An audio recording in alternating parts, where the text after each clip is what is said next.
Welcome to EnfinityCast, the space where we explore the architecture of ideas.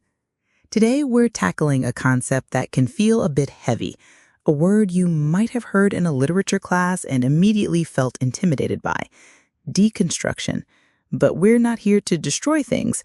We're here to look closer, to understand the intricate wiring behind the walls of meaning.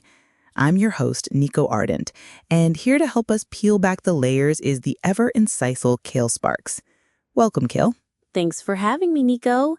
It's a topic I love because it feels like putting on a new pair of glasses and seeing the world in a completely different way.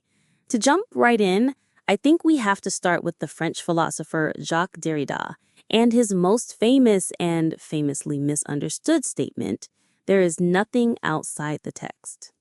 Right, and that line immediately makes people think he's saying that reality doesn't exist, that only books on a shelf are real, which is, of course, not what he meant at all. Not at all. The key is understanding what he meant by text. For Derrida, a text isn't just words on a page.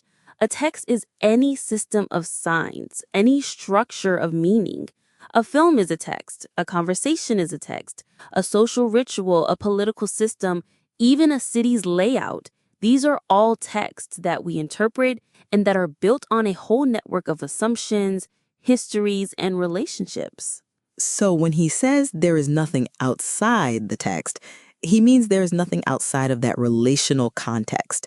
You can't step into a purely objective, context-free space to find some true meaning. Everything we understand is filtered through these complex systems of signs. Exactly. And that leads to the core of deconstruction.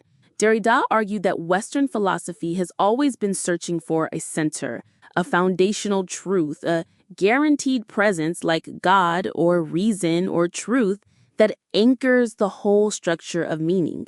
Deconstruction is the process of showing that this center is an illusion. There is no ultimate anchor.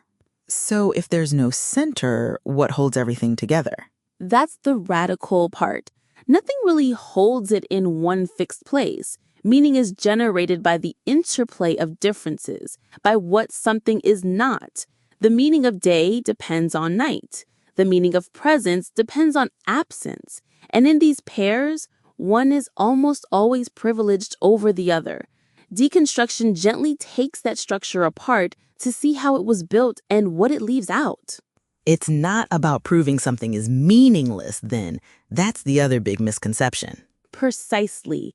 It's the opposite. It's not an absence of meaning, but an overabundance of it, an endless play of possibilities. It's about resisting the urge to settle on one single authoritative meaning, and instead remaining open to the endless ways a text or an experience can be interpreted. It's about being free to see the ghosts in the machine.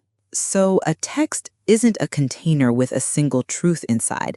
It's a web of infinite connections. And deconstruction is the act of tracing those threads without expecting to find a final destination. It's a challenging thought, but also an incredibly liberating one. Kael, thank you for making the complex feel so much more accessible. It was my pleasure, Niko. It just leaves us all with the question, I suppose. What are the texts in your own life, the routines, the beliefs, the relationships? And what hidden structures might you find if you decide to read them a little differently? A perfect place to leave it. That's all for this episode of EnfinityCast. Until next time, keep questioning.